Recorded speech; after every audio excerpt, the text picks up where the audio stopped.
pour présenter une distribution conditionnelle. Donc, nous appliquons les mêmes étapes que pour un tableau de contingence, mais nous allons pouvoir choisir une option dans le paramètre de champ de valeur pour faire une distribution conditionnelle par rapport à une des deux variables.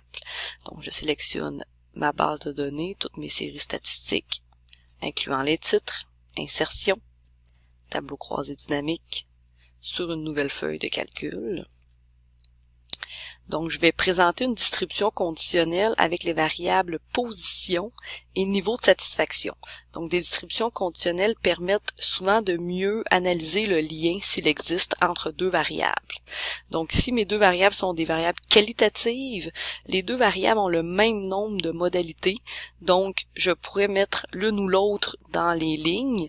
Par contre, comme niveau de satisfaction est une variable qualitative ordinale, donc ça peut être peut-être plus intéressant d'avoir la variable ordinale sur les lignes. Donc, je mets niveau de satisfaction sur les lignes et dans valeur, et je vais croiser ma deuxième variable position dans colonne. Donc, nous avons un tableau de contingence qui présente les deux variables. Donc, pour présenter la distribution conditionnelle, donc je vais dans paramètres de champ de valeur, afficher les valeurs, et c'est ici que je vais faire le choix. Donc, on peut présenter une distribution conditionnelle qui fait le total par rapport à chacune des colonnes, donc ça veut dire par rapport à la variable position, ou bien une distribution conditionnelle qui fait le total des fréquences relatives par rapport à chacun des niveaux de satisfaction. Donc, moi, je vais y aller par colonne, une distribution conditionnelle par rapport aux positions. Et donc, nous voyons dans une distribution conditionnelle, pour chaque position, nous avons le total de 100%, donc c'est ce qu'on voulait, donc d'avoir chacune des positions un peu de façon individuelle. Si on veut interpréter un tableau, une distribution conditionnelle, en fait, ce qu'il faut comprendre, c'est que tous les joueurs qui étaient à la position arrière, donc si je me souviens bien, le numéro 1 était pour arrière. Donc tous les joueurs qui étaient arrière, ben si on regarde, la majorité était satisfait de l'équipe qui les avait choisis. Si je regarde tous ceux qui étaient à la position numéro 2, qui étaient les lignes défensives, donc tous ceux qui étaient en ligne défensive, donc la moitié étaient satisfaits de l'équipe qui les a choisis. Donc parfois on est capable de voir apparaître un lien plus clair dans le cas d'une distribution conditionnelle. Donc le tableau de contingence, pour pouvoir vérifier un lien entre deux variables, va falloir appliquer vraiment le test du qui 2 qu'on va voir au dernier module. Mais d'ici là, bon, avec la distribution conditionnelle, parfois on est capable d'aller chercher, d'aller voir un lien qui se dégage, là, si jamais il existe un lien entre deux variables. Donc, un coup qu'on a notre distribution conditionnelle, comme à l'habitude, on copie, on va aller coller, collage de valeurs, notre tableau. Je remets les fréquences relatives en pourcentage, une décimale. Donc, ça va être important ici de venir inscrire les modalités. Je vais aller rechercher mes modalités ici.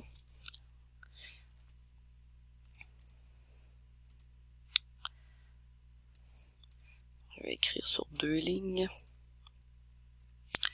Et comme ici, dans une distribution conditionnelle, il pourrait être intéressant de présenter un titre qui fait ressortir la variable dépendante et la variable indépendante. Donc ici, là, on pense que peut-être que la position pourrait avoir un impact sur le niveau de satisfaction du joueur, si c'est le cas. Donc on pourrait l'écrire dans le titre.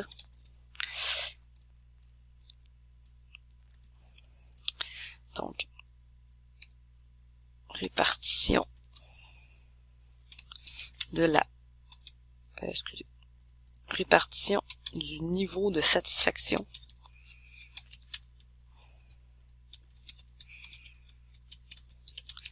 quand l'équipe qui l'a choisi de 38 joueurs recrues de la NFL selon leur position sur le terrain entre 2013 et 2018.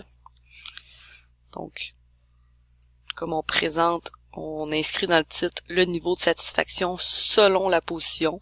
Donc, on voit apparaître un peu plus quelle variable pourrait être la dépendante et la indépendante. Donc, ça ici.